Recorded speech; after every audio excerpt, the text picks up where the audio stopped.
नमस्कार मैत्रिणो, संगीता किचन रेसिपीमध्ये तुमचं अगदीच मनापासून स्वागत आहे. हे बघा, ही पहा मैत्रिणो, आज मी तुम्हाला जी भाजी दाखवते ती तुम्हाला ओळखता येते काय पहा. मी तुम्हाला तिचं नाव बी सांगणार आहे, पण भाजी पहा कशी आहे. कधीच कुणी केली नसन आणि कधी कुणी पाहिली बी नसन अशी ही भाजी. ही भाजी मैत्रिणो खेड तालुक्यामध्ये पश्चिम मावळ आंबोली ह्या पश्चिम जिल्ह्यामधून डोंगरावरली भाजी, भांबोली गावातून डोंगरावरली ही भाजी आहे पहा मैत्रिणी. ही भाजी कधीतरीच खायला भेटते, वर्षातून एकदाच भाजी येते आणि ही भाजीचं नाव आहे भांगरीची भाजी. पहा मैत्रिणी, ही भांगरीची भाजी कधी तुम्ही पाहिली का अशी, आणि पाहिली असली तर नक्कीच मला कमेंट बॉक्समध्ये सांगा. चला, आता ही भाजीचे देठ खूप निबार असतात. मग अशा पद्धतीने आपल्याला ही भाजीची फक्त पानं खुडून घ्यायच्यात पहा मैत्रिणी. अशा पद्धतीने संपूर्ण मी पानं ही खुडून दाखवणार आहे तुम्हाला. अशा पद्धतीने हे बघा, देठ अजिबात येऊन द्यायचं नाही आहे ह्या भाजीतलं. हे बघा, कारण की देठ खूप निबर असतं. आणि ही भाजी आपली संपूर्ण नेसून झालेली पाहू शकता इथं. त्याच्यानंतर अशी पकडून ह्या भाजीला अक्षरशः बारीक अशी मस्त चिरून घ्यायची बरं का. जास्त बारीकही नाही चिरायची, मोठी मोठी चिरायची पाहू शकता तुम्ही. आता ही संपूर्ण भाजी मी अशी चिरून घेणार आहे पहा. आणि अशा मावळातल्या भाज्या कधीतरीच खायला भेटतात. शक्यतो मलासुद्धा नाही भेटत, पण आमच्या इथली ठाकरं ही डोंगरावरली भाजी कधीतरीच खायला भेटतील. कसं आहे, मलासुद्धा नसती भेटली खायला, कारण की आमच्या इथली जी काम करायला येतात ना ठाकरं आमच्या वावरात, ती आणून देतात आणि ती जातात आणायला. दिवसभर ह्या भाज्या खुडीत राहतात आणि खरंच त्यांच्या खुडण्याला म्हणतात ना, एक कष्ट, खूप मोठं कष्ट असतात. सकाळ ते संध्याकाळपर्यंत जातात आणि ह्या भाज्या खुडून आणतात. पहा, इथं कढईमध्ये हे भाजीला छान अशी उकळी आलेली आहे. आणि पुन्हा आपण भाजी चेक करूया मैत्रिणींनो आणि भाजी पाहूया. भाजीला थोडासा ह्या वाफळायला टाईम लागतो बरं का. एक कमीत कमी 10 मिनटं तरी ह्या भाजीला वाफळायला टाईम लागतो. चला, पुन्हा झाकण ठेवूया 5 मिनटं आणि पुन्हा आपण 5 मिनटांनी पाहायचं आहे. पहा, आता भाजी आपली मस्त अशी वाफळलेली आहे.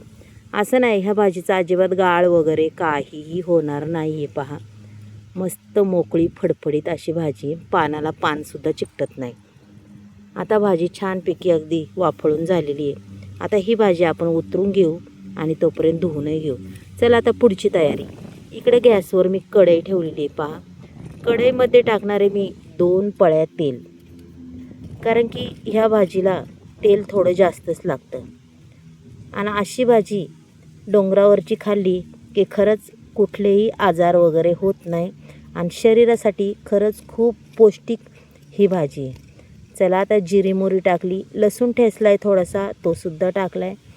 त्याच्यानंतर टाकून द्यायचा आहे आपल्याला एक मोठा कांदा चिरलेला. तो कांदा, हा कांदा व्यवस्थित परततोपर्यंत आपण पुढची तयारी करून घेऊया. मग चला, पुढची तयारी काय करायची ते सुद्धा तुम्हाला सांगते. आता मैत्रिणी, कांदा एकदा चांगल्या पद्धतीने खालवर करून घ्यायचं आहे पहा. कांदा खालवर केला की इकडे लगेच पुढच्या तयारीला लागायचं. इथं बघा, एक पाण्याने ही भाजी धुवून घेतलेली आहे. आता ही भाजी आपल्याला अगदीच घट्ट अशी पिळून घ्यायची पहा. एकदम अशी घट्ट पिळून घेणारे पाहू शकता तुम्ही. पहा, भाजी पिळून घेतल्यावर अक्षरशः माझ्या हाताच्या एका मुठीतच बसलेली एवढीच भाजी झालेली आहे पाहू शकता. अगदी घट्ट अशी भाजी पिळून घेतलेली आहे. आणि पुन्हा आपण त्या ताटात ही भाजी पूर्ण अशी फोडून घेणार आहे पहा. फोडल्याच्या नंतर अजिबात म्हणजे पानाला पान कसंच चिकटत नाही ह्या भाजीचं. आणि खरंच ही भाजी खायला खूप अप्रतिम आहे. चला, आता पूर्ण मोकळी केलेली आहे ही भाजी पहा. अशा पद्धतीने संपूर्ण भाजी मोकळी करायची आणि थोडा जरी देठ राहिला की तो लगेच काढून टाकायचा. हो का, पूर्ण देठ निबार असतो हा.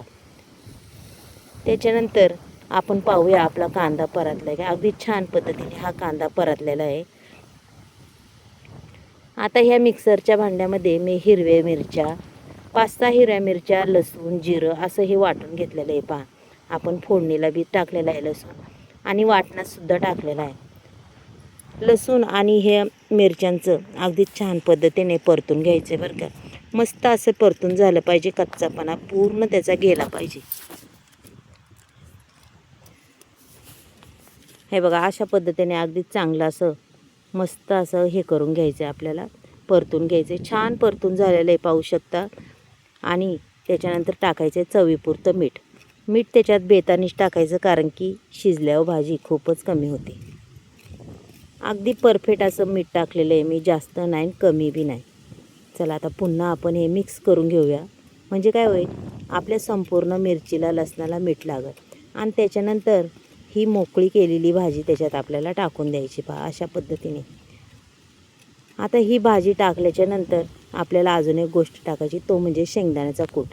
हा शेंगदाण्याचा कूट लय बारीक नाही, लय जाडसर नाही, असा मध्यम वाटून घेतलेला कूट आपल्याला किती आवडतो किती नाही आवडत त्यानुसार टाकायचा.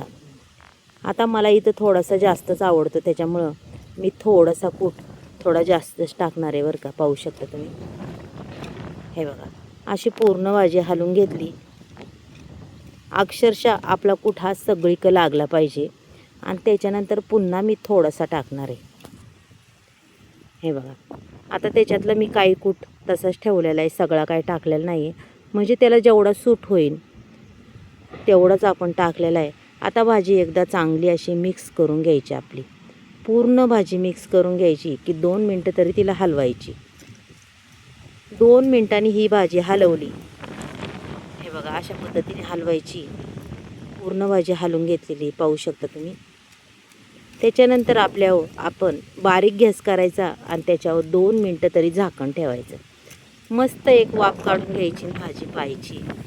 भाजी अगदी छान अशी झालेली आहे आपली. पहा फक्त आता पुन्हा आपल्याला 2-3 मिनटं तिला खालवर करायची बरं का. चांगली गॅस फास्ट करून अगदी छान अशी भाजी ही हलवून घ्यायची आहे. पाहू शकता मस्तपैकी. भाजीचा रंग बी पहा अजिबात ढळला नाही आणि अक्षरशः हिरवीगार ही भाजी दिसते. मग नक्कीच मला सांगा, ही भाजी कुणी कुणी खाल्ली, कुणी कुणी केली. शक्यतो कुणी केली नसन, तुम्ही कधी पाहिली नसन ही भाजी. पहा आता पूर्ण भाजी आपली ही तयार झालेली आहे बरं का.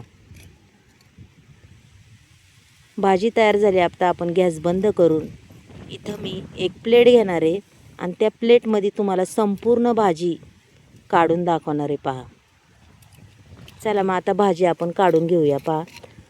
पहा भाजी काढताना सुद्धा अजिबात गिचका नाही, काय नाही, एकदम मोकळी फडफडीत अशी ही भाजी झालेली आहे. आणि हिचा रंग बी खूप छान दिसतो, दिसायला बी खूप अप्रतिम दिसते, खायला बी खूप टेस्टी. मग पहा, आजची तुम्हाला जर भाजी आवडली तर नक्कीच एक लाईक, एक सबस्क्राईब करा. तुम्ही कुठून बोलता ते सुद्धा मला सांगा आणि माझे व्हिडिओ तुम्हाला कसे वाटतात ते सुद्धा सांगा. बाय.